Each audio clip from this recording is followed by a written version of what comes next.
Gabonaises, Gabonais, mes chers compatriotes, le 17 août 1960, dans la paix, l'union et la concorde, notre pays, le Gabon, accédait à la souveraineté internationale.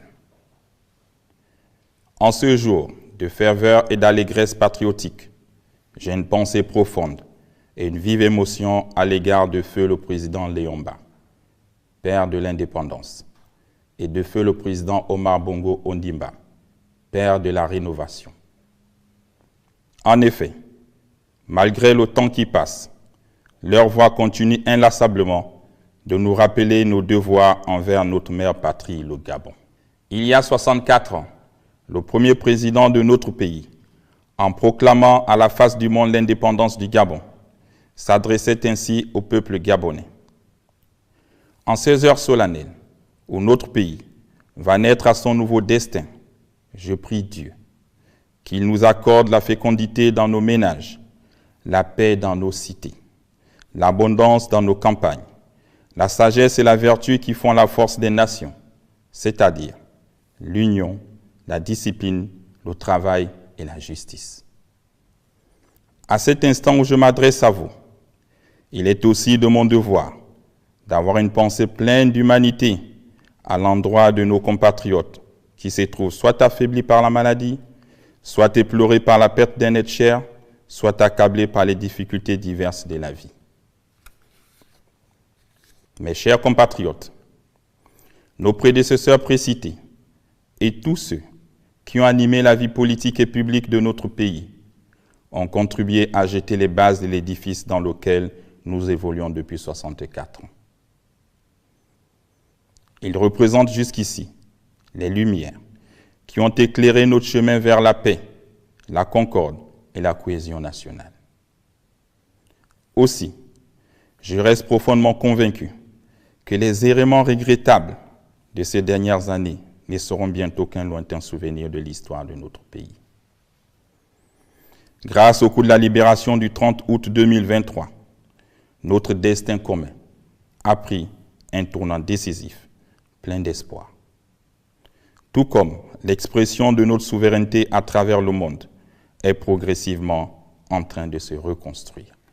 Gabonaises, Gabonais, au-delà des aspects festifs, je tiens particulièrement à ce que ce 64e anniversaire de l'accession de notre pays à l'indépendance soit porteur d'une signification particulière et fondamentale. Il doit être l'occasion pour moi de partager avec vous, de manière très claire, mon idéal autour d'une seule pensée, qui sera notre cri de ralliement et de rassemblement à tous. Construisons ensemble notre pays. Oui, peuple gabonais, construisons ensemble notre pays. Cette construction ne concerne pas exclusivement les infrastructures. Il s'agit pour moi d'envisager quelque chose de plus grand et de plus profond que les routes et les bâtiments. J'entends faire émerger un nouveau type de Gabonais en formatant les mauvaises mentalités.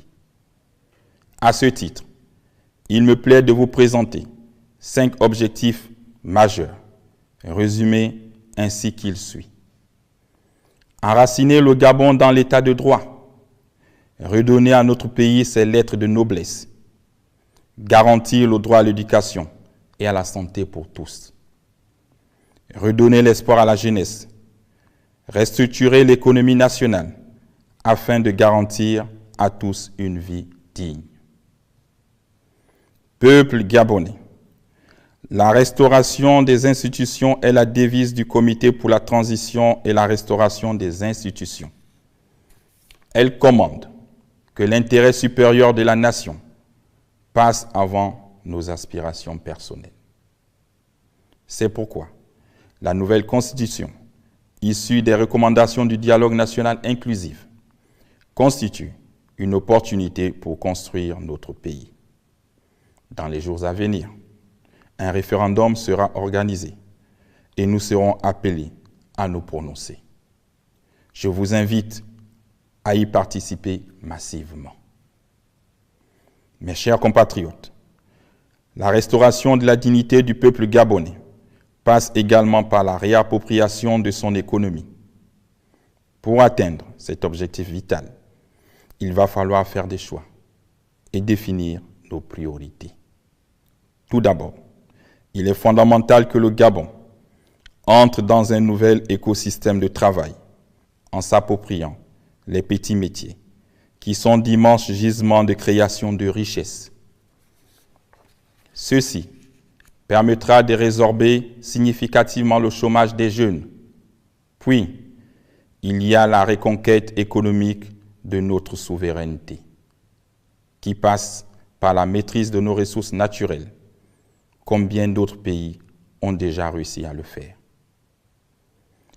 C'est dans cette logique que nous avons fait valoir notre droit de préemption en rachetant la compagnie de production pétrolière Assala Energy. Cette décision marque bien notre volonté d'accéder à cette indépendance financière recherchée. Gabonaises, Gabonais, mes chers compatriotes, les autres secteurs de notre pays, que sont l'agriculture, le bois, l'énergie, les mines, le numérique, la pêche, l'industrie et le tourisme connaîtront les mêmes mutations ambitieuses que le secteur pétrolier. Toutefois, pour y parvenir, il nous faut mettre en place un cadre législatif solide, basé sur des lois fortes, gage d'un véritable état de droit. L'état de droit est bien plus qu'un simple concept pour le CTRI. Il est l'idéal de démocratie auquel nous devons tous aspirer. Il garantit notre liberté et notre justice en assurant à chaque Gabonais, quel qu'il soit, la possibilité de s'exprimer librement et de vivre dignement. Car il n'y a pas de démocratie sans liberté d'expression, mais également sans respect de la loi. Aucun pays au monde ne s'est développé dans l'anarchie et le désordre, ou par l'injure et la caricature. Nos divergences d'opinion ou d'idées ne doivent pas nous amener à mépriser nos dirigeants, voire à dénigrer notre pays sur les réseaux sociaux. C'est inacceptable. Force restera toujours à la loi. Le Gabon a toujours été un havre de paix. Le dialogue et la tolérance ayant été érigés en principe de gouvernance, ce qui a fortement contribué à mettre en valeur sa diplomatie, plusieurs fois sollicitée pour aider et accompagner des pays amis, en proie à des crises diverses. De cette culture de paix, minutieusement construite, précieusement entretenue et si chère au peuple gabonais, notre pays ne peut servir de base arrière pour mettre à mal la stabilité d'autres États ou la quiétude des peuples frères et amis. En ce temps de transition, plus que jamais, la discipline qui caractérise les militaires restera un des éléments fondamentaux de la gouvernance, sur lequel le Comité pour la transition et la restauration des institutions entend s'appuyer pour bâtir le Gabon nouveau. Mes chers compatriotes, c'est pour placer résolument notre pays sur la voie de l'état de droit que nous avons choisi comme thème de cette célébration de l'indépendance le coup de la libération du 30 août 2023, une opportunité pour notre essor vers la félicité.